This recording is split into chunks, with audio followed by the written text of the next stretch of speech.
If we ever get married, make sure to bring that cute little tumor of yours, okay? I'll need someone to talk to when you get tired." She said it so casually, right in the middle of dinner, surrounded by people, like it was a harmless joke. The entire table went silent. The low lighting of the restaurant reflected off the silverware, and for a moment, all I could hear was the faint clink of someone setting down their fork. Her smile lingered, the kind that said she expected everyone to laugh. No one did. I forced out a weak chuckle, the kind that hurts more than staying quiet. My throat felt dry, but pretending to find it funny somehow felt easier than watching the awkward silence stretch on. It was supposed to be a nice evening dinner with her family, her best friend, and me, the guy lucky enough to be engaged to her. But in that moment, I felt like I didn't belong at that table at all. Her mother gave a tight, polite smile. Her father reached for his wine glass. My buddy, sitting across from me, lowered his eyes to his plate. Everyone knew she'd crossed the line, yet nobody said a word. And she, my fiancée, kept smiling as if nothing had happened. I wanted to say something. I wanted to tell her that there are things you don't joke about, not when you've watched me go through months of scans, sleepless nights, and hospital visits. She knew what that tumor meant to me. She was there when I waited for the results, terrified, out of my mind. She held my hand when I cried after the doctor said benign but risky. And still, tonight, she turned all of that into a punchline. I kept my face still, but inside I could feel something breaking. It wasn't anger at first, it was disbelief. How could the person I love most think that my pain was a good setup for a laugh? Her father cleared his throat, trying to steer the conversation elsewhere. Someone mentioned the steak. Her mother nodded. The noise of forks and knives returned, but it didn't sound the same anymore. The air felt heavy, thick with embarrassment that no one dared to acknowledge. I watched her, studying her expression. She looked proud of herself, maybe thinking she'd lightened the mood. She didn't notice that my hands were trembling under the table. That's the thing about certain moments, they don't explode. They quietly snap something inside you. I realized, right there, that respect, once lost, doesn't come back easily. I'd told her before that the tumor scared me, not because of what it was, but because of what it represented. The constant fear, the uncertainty, the feeling that your body might betray you without warning. She said she understood. She said she'd always be by my side. And maybe she thought she still was, laughing it off like humor could make it less real. But to me, it only made it crueler. I tried to swallow the lump in my throat. The water in my glass trembled slightly when I reached for it. I could feel eyes on me, some worried, others pretending not to notice. The sound of laughter from another table echoed in the background, far too cheerful, almost mocking. I wanted to disappear. Instead, I took a slow breath and stood up.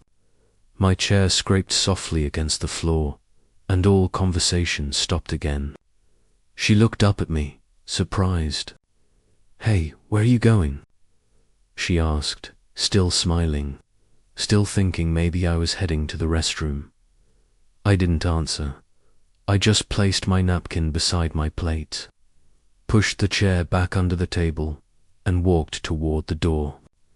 My heart was pounding, not from anger, but from something colder, a kind of clarity. I wasn't leaving because of one joke. I was leaving because that joke showed me everything I hadn't wanted to admit. That the woman sitting across from me didn't really understand who I was, or what I'd been through. Behind me, I could hear someone whisper my name. Then her voice, sharp, confused, "Are you serious right now?" I didn't look back. Outside, the night air was cool and steady. The noise of the restaurant faded behind me. I could still feel the sting of her words, echoing in my head like a wound I couldn't touch. It wasn't just about the joke. It was about how icily she'd said it, how naturally it rolled off her tongue, as if the thing that once made me question whether I'd even live long enough to marry her was now just another story to entertain people with. Walked until I reached the parking lot, my reflection faint on the hood of my car. I leaned on it, breathing slowly, letting the anger settle into something heavier. Disappointment. I thought about all the nights she'd stayed up with me, all the times she'd said, "I love you no matter what happens." Maybe she meant it then. Maybe she believed she was being funny tonight. But I knew that if I sat back down, if I let it slide, I'd be telling her that it was okay to laugh at the things that almost broke me. So I didn't go back. I sat in my car, staring at the glow of the restaurant through the glass. For a long while, I did nothing, didn't drive, didn't cry, just sat there, realizing that sometimes love doesn't die in a fight or a betrayal. Sometimes it dies quietly, over dinner, between one careless laugh and one broken heart. That night, I finally understood that the hardest part of love isn't losing someone, it's realizing they never really saw you in the first place. Before that dinner, I would have told anyone that Megan was the best thing that ever happened to me. We met 3 years ago at a friend's engagement party, one of those noisy, crowded events where I didn't know half the people there. She was wearing a dark green dress and had this laugh that filled the whole room. Confident, funny, a little sharp around the edges, exactly the kind of person who made you want to stand a little straighter when she looked at you. Back then, I was still recovering from the surgery. The tumor had been small but complicated, lodged right near a nerve cluster behind my ear. I'd been lucky, that's what the doctors said. Lucky that it wasn't malignant. Lucky that the side effects would probably fade over time. But luck doesn't erase fear. It doesn't make you forget the smell of antiseptic, the sound of machines beeping at 3 a.m., the weeks of feeling like you were living inside someone else's fragile body. She didn't flinch when I told her about it. Most people did. They'd look at me with that uncomfortable sympathy. The kind that says, "I don't know what to say, but I hope you're okay." But Megan just nodded and said, "So, you've already fought a battle most people couldn't handle. That's kind of badass." I remember laughing. That was the moment I started falling for her. She was ambitious, bold, the kind of woman who planned her life 5 years ahead. She worked in marketing for a startup, always glued to her phone, always chasing a new idea. I admired her drive. She admired my patience, said I had this calm energy that made her feel grounded. It felt like balance. Her fire, my quiet. The first year was perfect. We went hiking on weekends, made fun of each other's cooking, stayed up late watching true crime documentaries. She even came with me to a few follow-up appointments at the clinic, holding my hand in the waiting room. When the doctor said everything looked stable, she kissed me right there in the hallway, in front of everyone. "See," she said, "told you, your skull's too stubborn to let anything bad happen." It became her running joke. Back then, it made me smile, but over time, the tone shifted. It wasn't obvious, just small, offhand remarks that stung a little more each time. "Don't lift that box. Remember, you're the delicate one," she'd tease, laughing. Or, "You sure you want to run 5 miles? What if your head explodes?" Always followed by, "Relax, I'm kidding." I told myself it was harmless. That's what couples do. they tease each other, and she was there for me in so many other ways. She remembered every appointment, made sure I took my medication, even bought me noise-cancelling headphones when I started getting dizzy spells again. She cared, I knew that, but caring doesn't always mean understanding. Megan thrived on being the center of attention. She liked people to see us as a power couple, as she called it. Her, the driven, outspoken achiever. Me, the calm, supportive partner who kept her grounded. I didn't mind at first. I liked seeing her proud of what we had. But somewhere along the way, it started to feel like I was part of her image more than her life. The dinner she'd arranged that night was supposed to be about us, an engagement celebration with her parents and a few close friends. She'd picked the restaurant herself, a place with dim lighting, expensive wine, and waiters who called you sir and ma'am. I remember she spent almost an hour getting ready, fussing over her hair, her earrings, the right shoes. "Tonight's going to be perfect," she'd said as we drove there.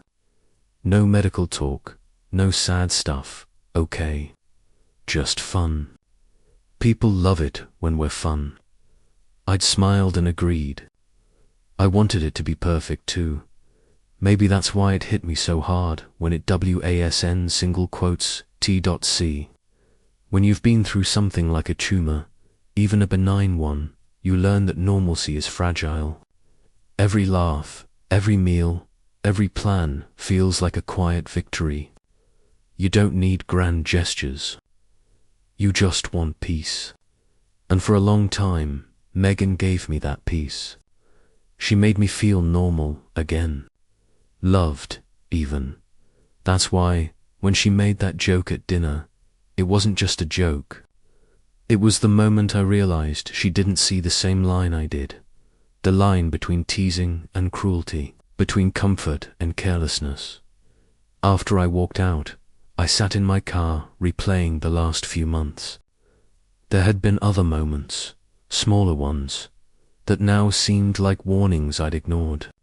Like when she told a story at a party about how I almost fainted during an MRI because the machine was too loud, and everyone laughed. Or when she'd roll her eyes if I mentioned being tired, saying, "You're fine, you just need more coffee." I used to think she was trying to lighten the mood, that she wanted me to stop worrying. But now I wasn't sure. Maybe she just didn't know how to deal with anything serious. Maybe she didn't want to. I kept staring at my phone that night, waiting for a message from her. It finally buzzed. "Megan, where did you go? Are you really making a scene over a joke?" A scene. That's what she called it. I didn't reply. Instead, I sat there in the dark, realizing something painful but simple. Sometimes the person who makes you laugh the hardest is also the one who hurts you most when they stop taking you seriously. That night, in the quiet of my car, I started to understand that love isn't just about shared laughter. It's about knowing when not to laugh. Before that dinner, if someone had asked me about Megan, I would have told them she was the best thing that ever happened to me. We met 3 years ago at a friend's engagement party, one of those loud, slightly awkward social things where half the room doesn't know the other half. She was wearing this dark green dress, laughing too loud, and somehow made every conversation sound like a scene from a movie. Confident, funny, the kind of person you notice even if you don't mean to. At the time, I was still recovering from surgery. The tumor had been small but close enough to some nerve clusters that the doctors called it tricky. They said I was lucky. Lucky that it wasn't malignant. Lucky that the dizziness and headaches would fade with time. But luck doesn't make you forget the smell of disinfectant, the way hospital lights never dim, or how the beeping from a heart monitor keeps you awake even when your body is begging for rest. When I told Megan about it, she didn't flinch. Most people freeze up when they hear the word tumor. She just nodded and said, "So you've already kicked something most people wouldn't even be able to handle. That's kinda badass." I laughed, couldn't help it. That's when I started falling for her. Megan was driven, always in motion. She worked in marketing for a startup, juggling 3 projects at once, answering emails at midnight like it was nothing. She had this energy that could light up a room and burn you out at the same time. Me, I was quieter. I worked in a steady job, predictable hours, nothing flashy. She used to say my calm helped her slow down. I liked that idea. Her fire, my balance. It worked. Our first year was almost perfect.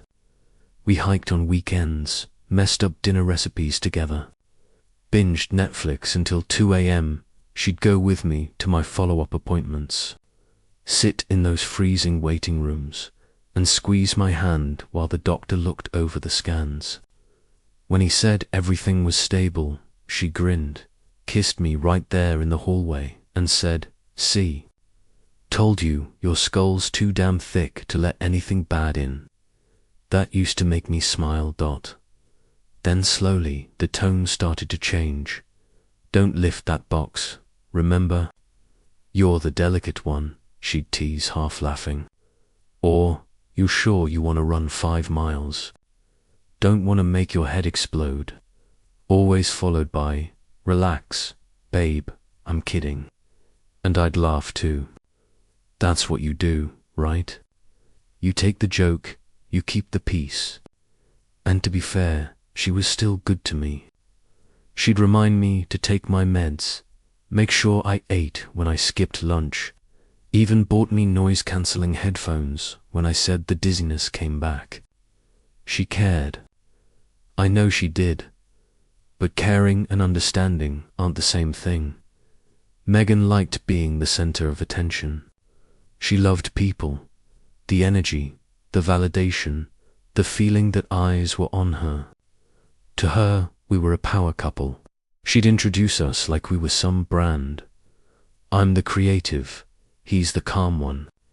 He keeps me grounded. At first, I thought it was cute. But after a while, it started feeling like I was a prop in her show. That night at dinner was supposed to be about us. A small engagement celebration. She'd planned it all. Fancy restaurant, dim lighting, expensive wine. Her parents were there, along with a few of our close friends. She'd been getting ready for an hour before we left, fussing over her hair, her earrings, every little detail. "Tonight's gonna be perfect," she said in the mirror before we left. "No medical talk, no depressing stuff, okay? Let's just be fun. People love us when we're fun." I smiled. I wanted that too. Maybe that's why it hit me harder when it wasn't, when you've lived through something that scares you to your core, something that makes you question if you'll even get another year. Normal becomes sacred. Every small joy feels like a victory. A quiet dinner, a lazy Sunday, even just not waking up dizzy. You stop needing fireworks. You just want peace. And for a long time, Megan gave me that. She made life feel light again. So when she made that joke, that one joke, it didn't just sting. It shattered something I didn't even realize was fragile. It wasn't about embarrassment. It was the way she said it, so casual, so thoughtless, as if the thing that once made me wonder if I'd even live long enough to marry her was nothing but a good punchline. After I walked out that night, I sat in my car for a long time, staring at the dashboard. My phone lit up, her name on the screen. "Megan, where did you go? Are you seriously making a scene over a joke?" A scene? That's what she called it. I didn't reply. Instead, I sat there, letting the quiet fill the car. And for the first time, I didn't feel angry. I just felt tired. Tired of pretending her words didn't sting. Tired of explaining the difference between teasing and cruelty. I thought about all those other moments I'd brushed off. The time she told that story at a party about me almost fainting during an MRI, and everyone laughed. Or when I mentioned being exhausted, and she'd roll her eyes. You're fine. You just need more caffeine. I used to think she was helping me move on, trying to make light of things so they wouldn't seem so heavy. But maybe she just didn't know how to handle anything real. And maybe, deep down, I'd been ignoring that all along, because sometimes the person who makes you laugh the loudest is the same person who makes you feel the smallest when they stop taking you seriously that night. I didn't go back inside. I didn't text her. I just sat there in the dark, realizing something simple but sharp. Love isn't about who can make you laugh. It's about who knows when not to. The next morning, Megan showed up at my apartment, coffee in hand, pretending like nothing had happened. You were really quiet last night, she said, like we'd just had a minor argument instead of a public humiliation. I didn't say anything at first. She set the coffee on the counter, brushed her hair back, and tried to sound light. Come on, babe. Don't tell me you're still mad about that joke. Everyone knew I was kidding. I looked at her, really looked, and realized she wasn't apologizing. She was explaining, justifying it wasn't funny. Megan, I said finally. She sighed, the kind of sigh that says she's already bored with the conversation. God, you're so sensitive sometimes. I'm sorry, okay? I didn't mean to hurt your feelings. It wasn't the words, it was how she said them. Like checking an item off a list. No remorse. No understanding. Just moving on. I told her I needed space, and she rolled her eyes. You're overreacting. You always do this. Take everything so seriously. That line hit me harder than the joke itself. Because for her, it was always like that. Whenever I brought up something that bothered me, it became my fault for not being fun enough, not relaxed enough, not the easygoing guy she wanted to show off to people.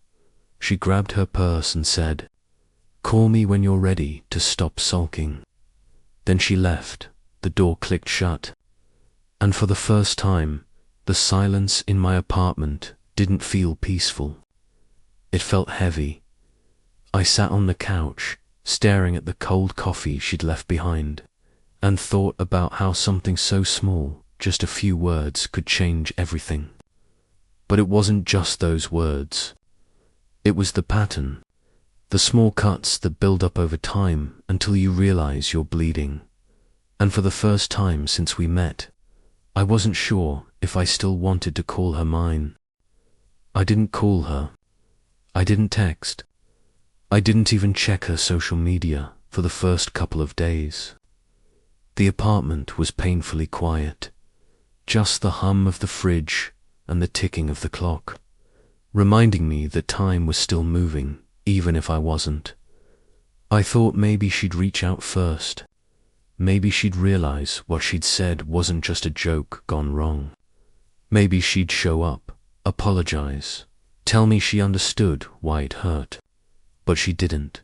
Instead, she posted pictures. Smiling selfies. Wine glasses. Hashtags about self-care and girl nights. Under one photo, a friend commented, "Everything okay with you and Brian?" She replied, "Yeah, just giving him space." Some guys are way too sensitive. That one sentence, too sensitive, hit harder than I expected. I sat on the couch that night, scrolling through old messages, looking at her photos from trips we'd taken together. In so many of them, she's the center of the frame. Me, somewhere in the background, holding the camera, smiling quietly.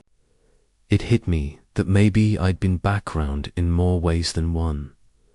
I opened the drawer of my coffee table and pulled out the old medical folder I hadn't touched in years. My name, printed across the top, still carried a faint smell of antiseptic. The reports, the scans, the doctor's notes, all reminders of the time I thought I wouldn't make it. Back then, I promised myself I'd never let anyone make me feel small for surviving. And yet, somehow, I had. That evening, I texted her. I didn't plan to argue or explain. I just needed to say it. I need to think seriously about us. No drama, no anger, just honesty. 10 minutes later, she replied, "If you need space, take it. I don't have time for this kind of drama." Drama, that's what she called it. I stared at that message for a long time, then deleted our entire chat history. It didn't feel like erasing her. It felt like unclenching a fist I hadn't realized I'd been holding for too long that night. I got in my car and drove. No music, no destination. Just the sound of the tires on the road and the steady rhythm of my thoughts catching up with me. I ended up at the coast, the kind of quiet stretch of beach where no one goes after dark. The air smelled like salt and rain. I sat on the hood of my car and just breathed for the first time in a long time. I wasn't scared of being alone. I thought about the years after my surgery, how every small thing had felt like a victory. Eating normally, running again, laughing without fear. I used to think I needed someone like Megan to make life feel normal again. But sitting there, listening to the waves crash, I realized I'd been confusing not being alone with being understood. There's a difference, a big one. Maybe I'd been clinging to her because I didn't want to face that emptiness again.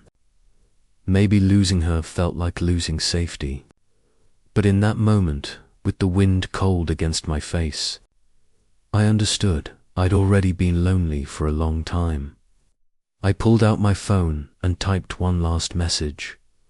I don't think we're right for each other anymore. I wish you the best, Megan. Then I powered off my phone and slipped it into my jacket pocket. No tears, no yelling, no dramatic closure, just quiet. The kind of quiet that feels like healing, not loss.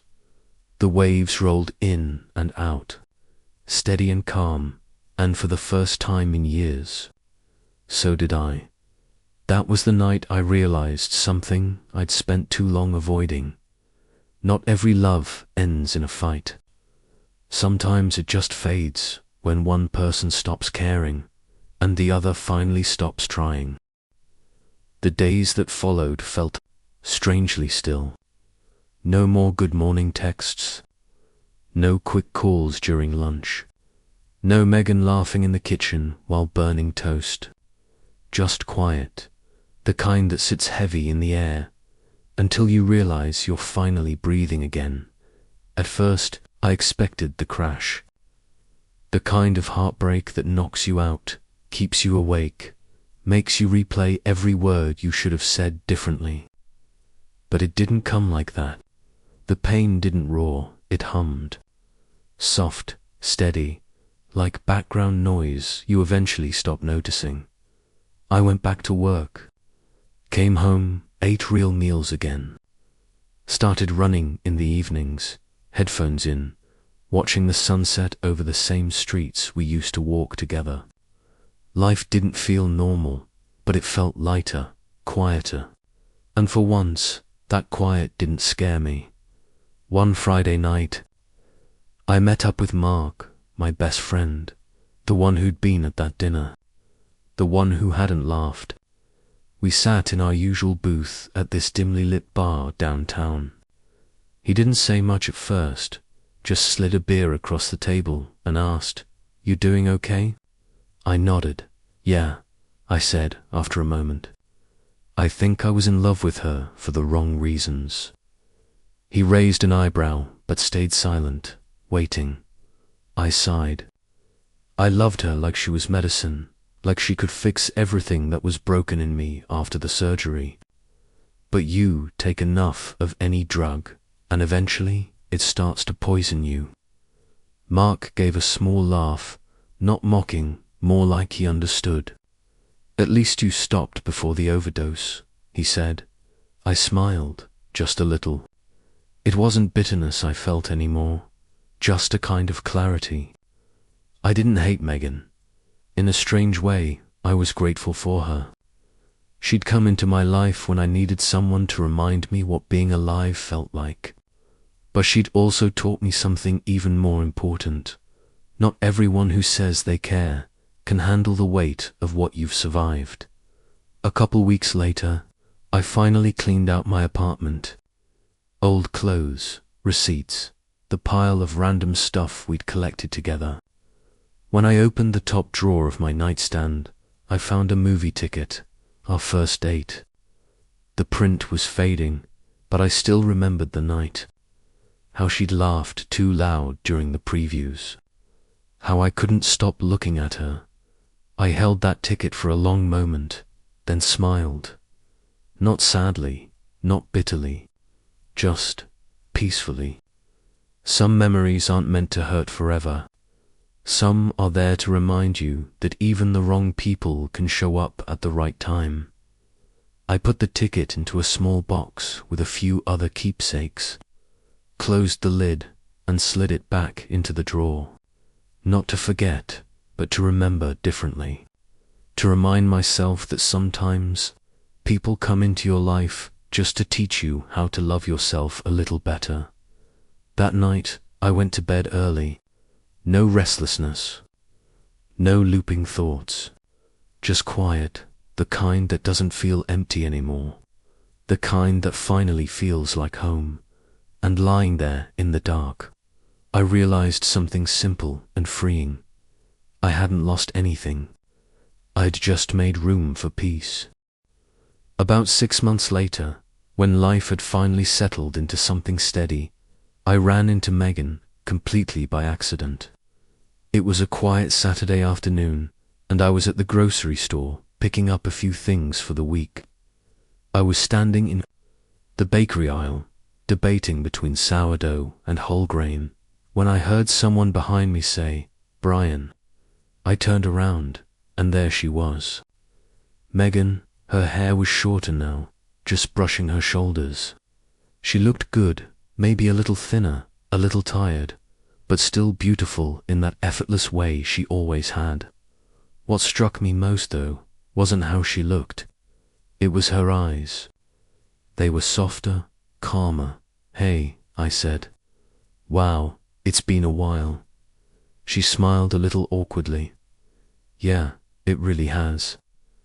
We just stood there for a moment, surrounded by the hum of shopping carts and grocery store music, to people who used to share everything, now barely knowing what to say. "How have you been?" she asked finally. "I've been good," I said, and for once it was the truth. Work's steady. Been running again. Started helping out with a local tech project on weekends. She nodded. "That sounds great." Then she hesitated, glancing down at her shopping cart before adding, "I switched jobs, actually. New place, more responsibility. It's been a lot, but good." There was a pause, not uncomfortable, just quiet. Then she took a breath and said something I didn't expect. "You know, I've thought a lot about that night." I didn't respond. I just let her talk. She continued softly. "I shouldn't have said what I did. I thought I was being funny, but I wasn't. I was being cruel, and I didn't realize it until after you left. I'm sorry, Brian. I really am." I nodded slowly, not out of obligation, but because I believed her. There wasn't anger left in me anymore. Just a kind of calm understanding that comes when you've already made peace with the past. It's okay, I said quietly. We've both changed. She smiled then, not the confident, camera-ready kind of smile she used to wear, but a small, genuine one. I'm glad you're doing well. Really, thanks, I said. I'm glad you are too. And that was it. No long goodbyes, no dramatic closure. We just smiled one last time and walked in opposite directions. Me toward the checkout line, her toward the produce section. To people who had once meant the world to each other, now just letting go. Driving home, I didn't feel sadness or nostalgia, just peace. The kind that tells you the wound really did heal, that you can look back and not flinch anymore. That night, it rained lightly. I sat by the window, watching raindrops race each other down the glass. I didn't think about the past. I didn't wonder what if. I just sat there, grateful for what was, for what ended, and for the fact that I could finally look back and smile. Because sometimes, the most beautiful kind of closure isn't a second chance. It's forgiveness, quiet, mutual, and enough.